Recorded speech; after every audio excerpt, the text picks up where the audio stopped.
Ягуар– один из самых опасных хищников, которые обитают в джунглях Южной Америки. В течение длительного времени люди питали уважение и почитание к этому хищнику.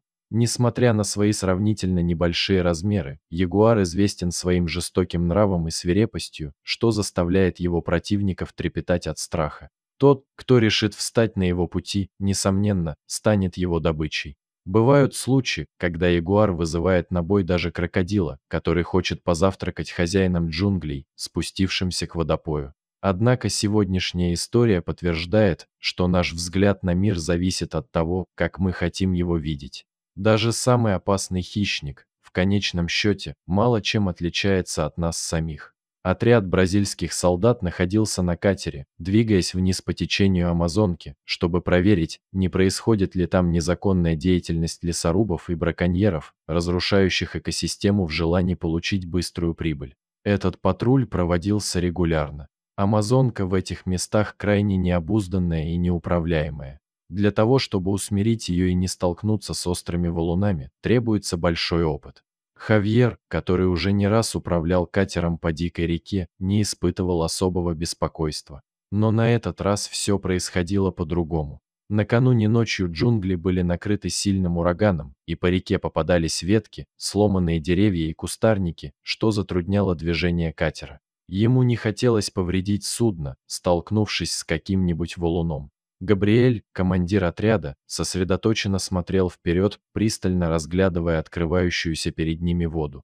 Вид, который он увидел, заставил его замереть от изумления. Но вскоре он пришел в себя и дал сигнал заглушить двигатель. Хавьер был удивлен решению своего командира, ведь он не заметил ничего подозрительного. Однако он решил подчиниться. Катер бесшумно шел по воде, медленно сбрасывая набранную скорость.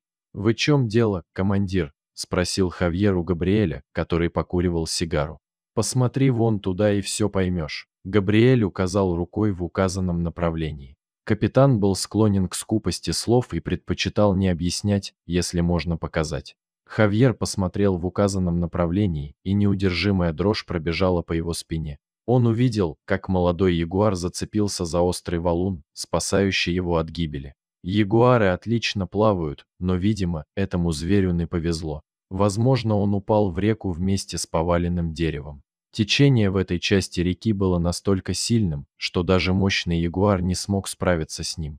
Хищник знал, что, если он расслабит свои лапы, сильный поток разобьет его об острые валуны, или он просто утонет, потеряв борьбу со стихией. Люди на патрульном катере тоже понимали это. Они не могли оставить животное в беде. Их задача состояла в охране и патрулировании береговой зоны реки, но когда им попался случай со спасением животного от несправедливой смерти, как можно было просто пройти мимо? Хавьер, который вырос в этих краях, не разделял гуманистические убеждения своего командира. Он попытался объяснить Габриэлю, что природа часто бывает жестокой, но всегда справедливой. Глупо жалеть антилопу, которую съел крокодил, ведь хищник питается свежим мясом.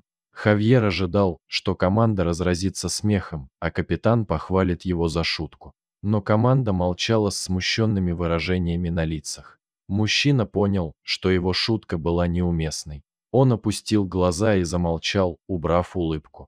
Теперь ему было очень стыдно за свою неуместную болтовню. Хавьер покраснел, будто сделал что-то неловкое. Катер двигался по течению прямо к месту, где ягуар отчаянно цеплялся за жизнь. Суровый капитан немного сомневался в правильности своего решения. А если ягуар испугается и начнет атаковать команду? Несмотря на то, что у всех было оружие, их целью не было нанести вред животному. Но что, если кто-то из команды получит травму? Они могли бы выстрелить, но угрызения совести были бы непростительными. Однако просто бросить животное значило бы обречь его на мучительную и медленную смерть. Тогда Габриэль сел на нос катера и протянулся к ягуару, который висел на камне. Большой риск был повредить катер о приближающиеся камни. Остальные члены команды вооружились баграми и отталкивались ими от преград, чтобы помочь Габриэлю. Такие маневры затрудняли работу капитана, который хотел точно прицелиться, чтобы схватить ягуара. Но, наконец, Габриэль решился и взял дикую кошку за шиворот. Он почувствовал, что это не маленький котенок, а солидный хищник, но кошка оказалась не такой агрессивной, как их первоначально пугало.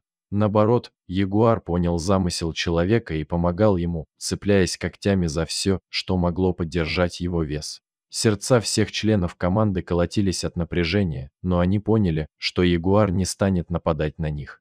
Были заметны признаки облегчения и радости у команды. Один из них даже попробовал изобразить, как отряхивается мокрый хищник, чтобы поднять всем настроение.